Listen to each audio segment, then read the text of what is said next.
Hi friends, చూడండి మా రైతన్నలు అయితే చిన్న ఇల్లు కడుతున్నారు ఫ్రెండ్స్. మీకైతే దగ్గర నుండి చూపిస్తున్నాను చూడండి ఫ్రెండ్స్. ఇదైతే పొలంలో ఉన్న మట్టి ఫ్రెండ్స్. దీన్ని పొలం నుంచి తెచ్చి మరి మట్టి అయితే తొక్కి మరి చూడండి ఈ విధంగా మట్టి అయితే పెట్టి మరి ఇటుక పెడుతున్నారు చూడండి. చిన్న ఇల్లు ఫ్రెండ్స్, రూపాయలు ఖర్చు లేని ఇల్లు ఫ్రెండ్స్. ఇదైతే రూపాయి ఖర్చు చేయని అవసరం లేదు ఈ ఇల్లుకి. చూడండి చాలా సింపుల్గా ఇల్లు అయితే చాలా సింపుల్గా అయిపోతుంది. మీకైతే చూపిస్తున్నాను చూడండి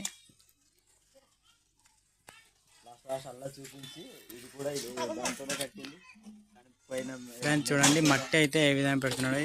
ఈ పెట్టేది మాల్ కాదు ఫ్రెండ్స్, ఇదైతే మట్టి. చూడండి మీకైతే దగ్గర నుండి చూపిస్తున్నాను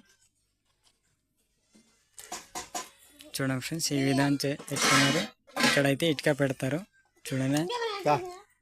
మాల్తో కట్టిన ఇలాగే వస్తుంది, మట్టితో కట్టిన ఇలాగే వస్తుంది ఫ్రెండ్స్ చూడండి.